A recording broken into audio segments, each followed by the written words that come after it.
Breaking news చూస్తున్నాం. హస్తం పార్టీతో జతకట్టేందుకు టీజేఎస్ అధ్యక్షులు కోదండరామ్ రెడ్డి సిద్దమయ్యారు.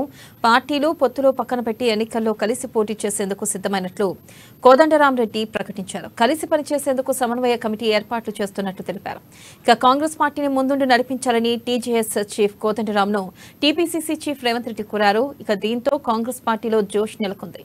అయితే కాంగ్రెస్ పార్టీ ముందు టీజేఎస్ 6 అంశాలను ఉంచినట్లు తెలుస్తుంది.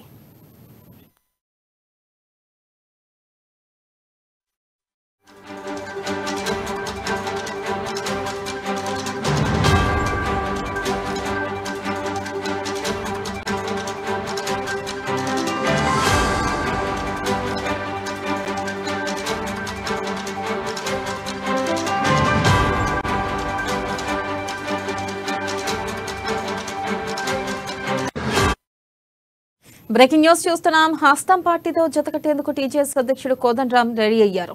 ఇక పార్టీలు పొత్తులు పక్కన పెట్టి ఎన్నికల్లో కలిసి పోటీ చేసేందుకు సిద్దమైనట్లుగా కోదండరామ్ రెడ్డి ప్రకటించారు. కలిసి పనిచేసేందుకు సమన్వయ కమిటీ ఏర్పాటు చేస్తున్నట్లు తెలిపారు.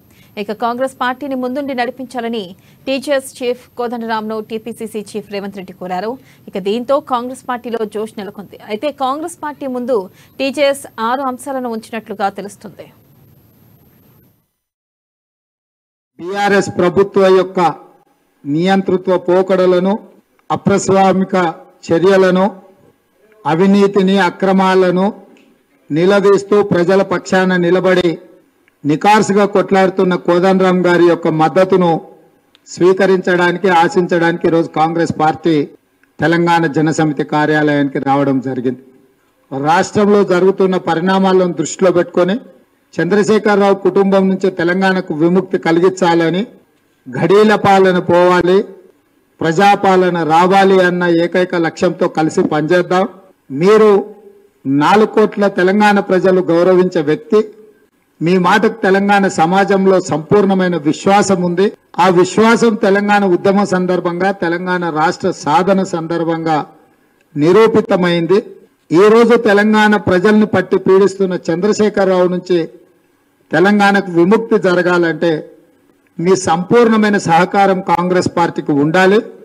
కాంగ్రెస్ పార్టీ అధిష్టానం సూచనల మేరకు నేను, మా ఇన్ఛార్జ్ మాణిక్రావు ఠాకరే గారు, మా బోస్ రాజ్ గారు, మా విష్ణునాథ్ గారు, మా రోహిత్ చౌదరి గారు, మొత్తం తెలంగాణ ఇన్ఛార్జీలు అందరూ కూడా కలిసి వారికి విజ్ఞప్తి చేయడానికి, వారి సహకారం తీసుకోవడానికి ఈ రోజు రావడం, వారితో చర్చించడం.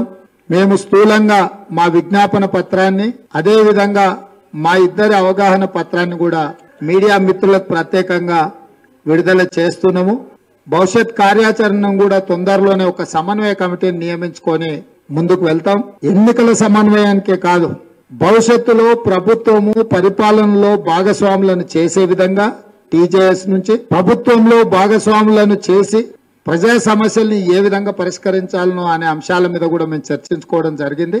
మేము సమయం సందర్భం వచ్చినప్పుడు ఈ అంశాలన్నిటిని కూడా తెలంగాణ ప్రజలకు వివరిస్తాము. తప్పకుండా కాంగ్రెస్ పార్టీ అధ్యక్షుడిగా ఈ ఎన్నికల క్షేత్రంలో కలిసి పనిచేస్తాం. డిసెంబర్ 9 నాడు 2023 నాడు ఎల్బీ స్టేడియంలో ప్రమాణ స్వీకారం చేసి 6 గ్యారెంటీలను సంతకం పెట్టి నడిపించే ప్రభుత్వంలో టీజేఎస్ కు సంబంధించిన కీలకమైన వ్యక్తులు ప్రభుత్వంలో భాగస్వాములుగా ఉంటారు. ప్రజా సమస్యల్ని పరిష్కరిస్తారు. కాంగ్రెస్ వైపు నుంచి సంపూర్ణమైన సహకారం తీసుకుంటాము. సంపూర్ణమైన సహకారం టీజేఎస్కి ఇస్తాము. తెలంగాణ సమాజానికి మా విజ్ఞప్తి ఒకటే, చంద్రశేఖరరావు గారు వేస్తున్న ఎత్తుగడలు కానీ, వ్యూహాలు కానీ, కుతంత్రాలు కానీ, కుట్రలు కానీ వీటిని తిప్పికొట్టాల్సిన బాధ్యత తెలంగాణ నిరుద్యోగుల మీద ఉన్నది.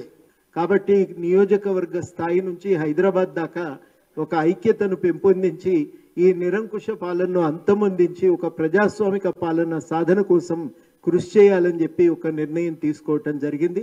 దీన్ని ప్రజలు కూడా సహృదయంతో అర్థం చేసుకొని సహకరించాలని, ఇది ముందుకు సాగటానికి అందరూ కూడా అనేక ప్రజా సంఘాలు, అనేక ఉద్యమకారులు మాతో అనేక సమస్యలపైన కలిసి కొట్లాడినరు.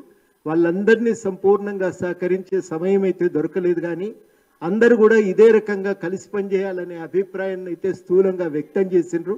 వాళ్ళందరూ కూడా ఈ నిర్ణయాన్ని స్వాగతిస్తారని ఆశిస్తున్నాం.